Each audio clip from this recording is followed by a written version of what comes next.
I was out working at a coffee shop and then walking and trying to be Christian, trying to be forgiving, and I was not managing it. I was pretty worked up. And I came home and I discovered that Thich Nhat Hanh had died.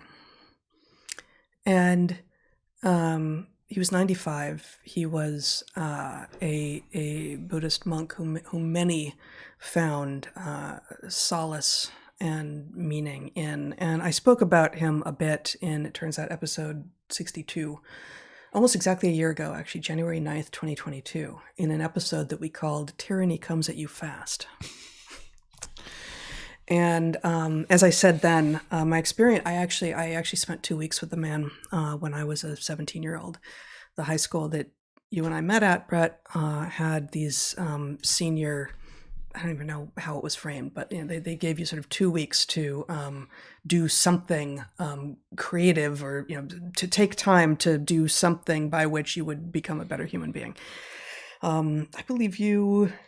My friend Kim and I went to Death Valley and did black and white photography. Yeah, fabulous. And I can't remember like anyone else's. I knew that. I thought it was Death Valley. I wasn't sure. And my amazing creative writing teacher, who I don't think was then, but is now a Buddhist himself, I think a Buddhist monk,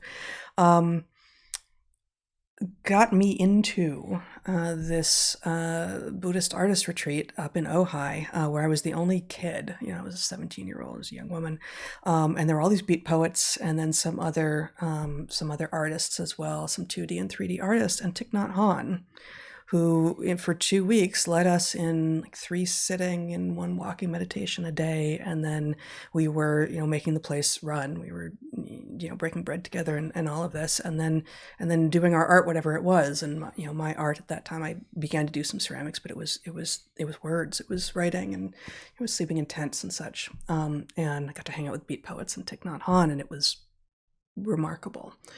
And I didn't think of myself as a Buddhist then, and I haven't since, and I haven't really meditated. But I have seen the value in sort of finding a place, finding a calmness, and his words certainly are illuminating with regard to the damage that fear and anger do.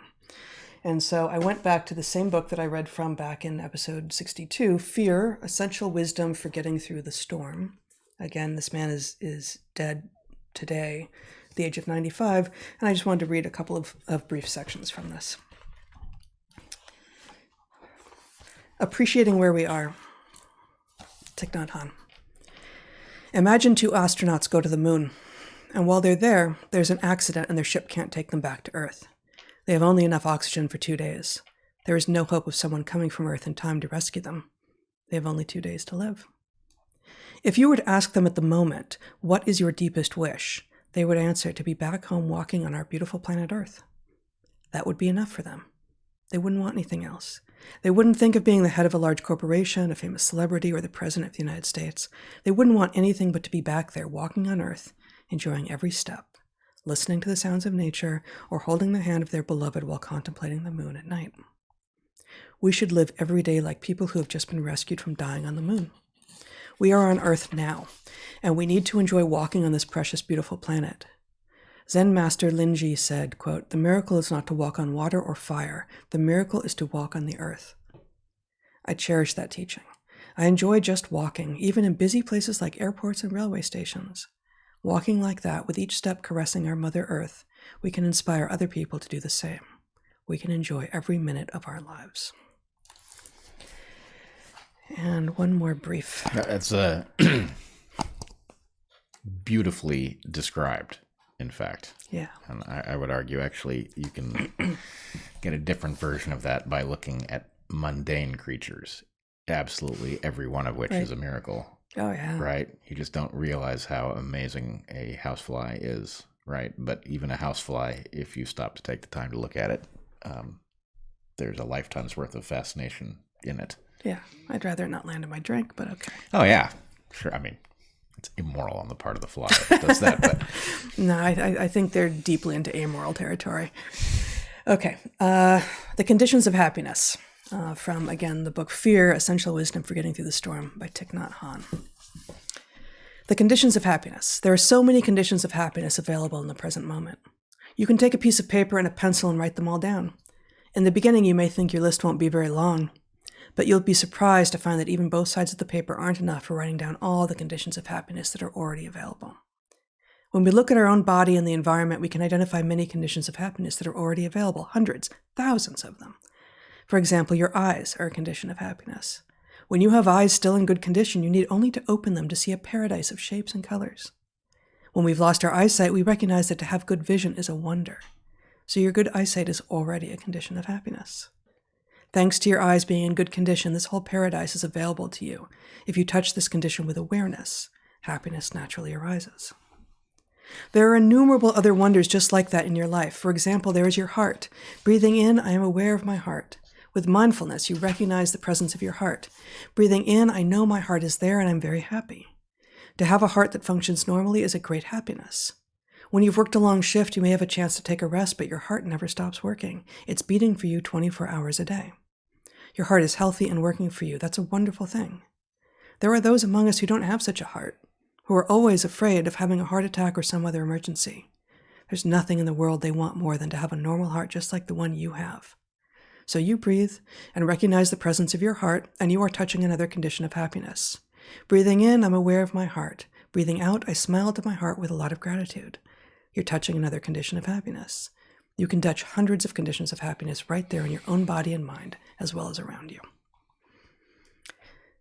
It helped me. It helped me get out of my anger and despondency. Yeah, it's I don't want to sum it up, but there is some aspect of this that has to do with outwitting your evolutionary program through good calibration. Yeah.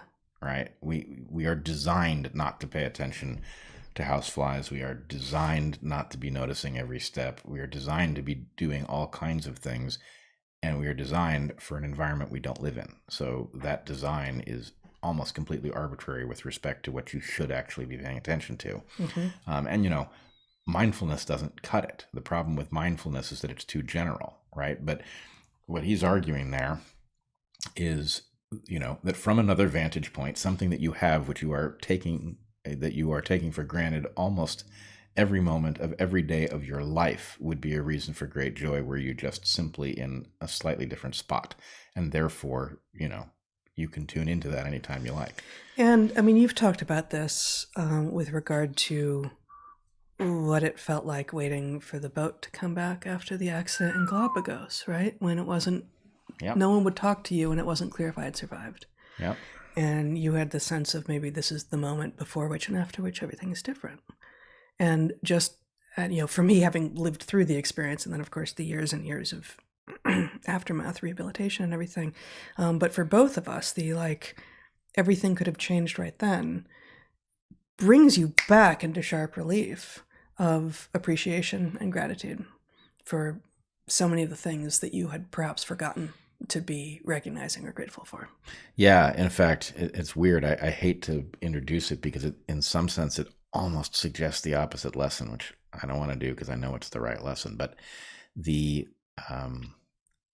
so for those who aren't aware of the story, Heather had been gravely injured in a terrible boat accident in Galapagos, and word had made it back that there were injuries, that not everyone was okay, but nobody would tell me anything. And the more I asked questions, the more it became clear that something had happened to Heather, that there wasn't information. And so, I ran to the dock and waited for the boat with the injured to arrive. And the more I learned, the more it seemed likely that you were probably gone. And, there is this, I don't think there will be another period in my life like it. There was a period of, 40 minutes where it's like, I don't know this to be a fact. I can't find any evidence that it isn't true. I'm hovering in that place, between two completely opposite realities that will, immediately kick loose as the boat arrives. And, and it was worse when the boat did arrive because you were injured enough that you were lying down in the boat, so you weren't even visible. So as I pull out my binoculars and I'm trying to understand what has happened. You can see all of our students, but not me. Seems to confirm the worst. And then our student Val gets off the boat in absolute tears over what she's been through. And so I think I see in her eyes confirmation of the worst, right? In any case, the profound relief upon you being carried off the boat and speaking to me was like this moon thing where it's like, okay, right? Doesn't matter what else is true, right? Because the point is what isn't true, the horrifying possibility that has just vanished is such a relief that it was like, I don't think I saw as clearly as I needed to how badly hurt you were, because the point was you were alive and you were clearly going to make it. Well, and I wonder, actually, I feel like that's exactly sort of where I was going, is that I didn't know that I was going to survive at that point. It felt very much like it was possible that I had punctured a lung with one of what I knew to be multiple broken ribs among all the other injuries. And so there was like this series of step functions where I was like, oh my God, now I need to somehow I need to put the information out into the universe that I am not certain I am alive now. I did not die back there. I'm alive right now, but it's not clear that that will be the case. And somehow there's this vigilance. And I think maybe that is actually kind of mirrored in what I'm feeling right now around the public health response and the pandemic, if you will, and all this. I'm just feeling this like anxiousness, this vigilance, like, oh my God, must communicate the thing that needs to be communicated so that the worst doesn't happen. Because as awful as these 2 years has been, it becomes even worse if things get instantiated as a result. If the new regime is the people who have crowned themselves with exactly the same systems that got us into this situation in the first place. Yeah, if the scramble in the middle ground allows the thing that did us this way to continue to be in power, then the point is we are inviting the next one. And I agree. We are weirdly hovering in this middle spot now where the narrative cannot hold. It's coming apart, right? And you and I are feeling a great deal of relief over that because that narrative has been pointed at us for 2 years. And yet not relief. I think I actually do feel...